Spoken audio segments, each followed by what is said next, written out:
Happy Valentine's Day po! Mapagpalang araw ng Biyernes, kapanalig. Kapistahan po ngayon ni San Cirilo at San Metodio. Ito po si Sister Rose Agtarap ng Daughters of St. Paul para sa mabuting balita. Pagnilayan natin ang Ebanghelyo ngayon.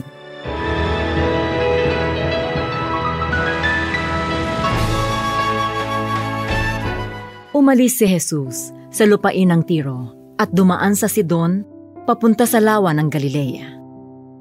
Pagdating niya sa lupain ng Decapolis, may mga nagdala sa kanya ng isang bingi na halos hindi makapagsalita at hiniling nila kay Jesus na ipatong dito ang kamay. Matapos siyang ihiwalay sa mga tao, iniligay niya ang kanyang daliri sa tainga ng tao at dumura at saka hinipo ang kanyang dila. At tumingala siya sa langit, nagbuntong hininga at sinabi, Ephata, na ang ibig sabihi, buksan. Nabuksan ang mga tainga ng tao at biglang nakalag ang dila niyang nakabuhol, kaya nakapagsalita siya ng tuwid.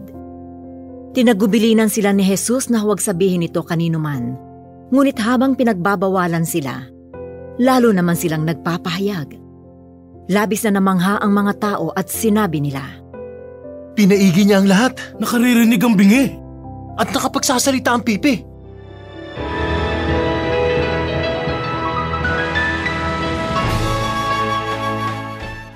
Ibinahagi po ni Sister Victorina Kimpa ng Daughters of St. Paul ang pagninilay.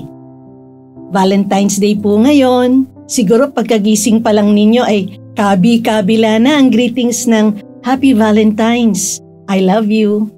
Happy Valentine's, mahal. Sa mag-asawa, magkaibigan, magkapamilya, magkatrabaho, mag-classmates. Pero may nagsasabi kaya ng Happy Valentine's, Lord? I love you so much, Panginoon. Naku, baka kakaunti, di po ba?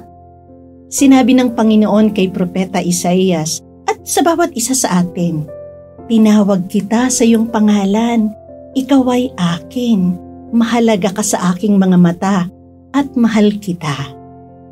Opo, kapanalig, ganun tayo kamahal ng Diyos. Sa mga pagkakataong feel natin na we are less loved and also less capable of loving others, kailangang balikan natin ang makatotohanang pagmamahal ng Diyos sa atin. Every moment is Valentine's Day for Him kasi walang saglit sa ating buhay na nakalimutan tayong mahalin ng Diyos. Even when we run away from Him, even when we sin, nananatiling buo ang pagmamahal ng Diyos sa atin. Walang sandali sa ating buhay na hindi tayo minahal ng Panginoon.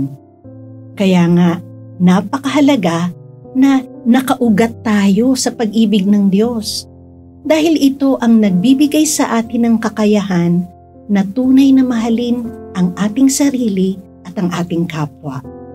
Ang tunay na pagmamahal ay hindi lang nakikita sa salita, kundi sa gawa.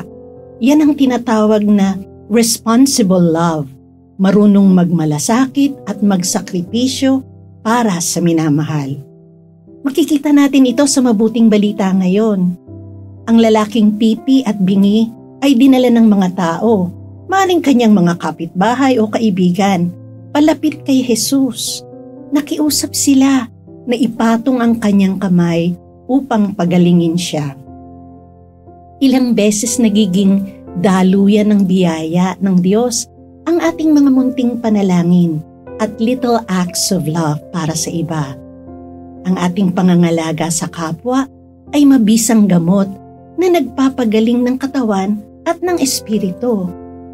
Kapanalig, kapag binati natin ang isa't isa ng Happy Valentine's, alalahanin natin ang Panginoon na unang nagmahal sa atin at nagbigay daan upang tayo rin ay magmahal. Manalangin tayo.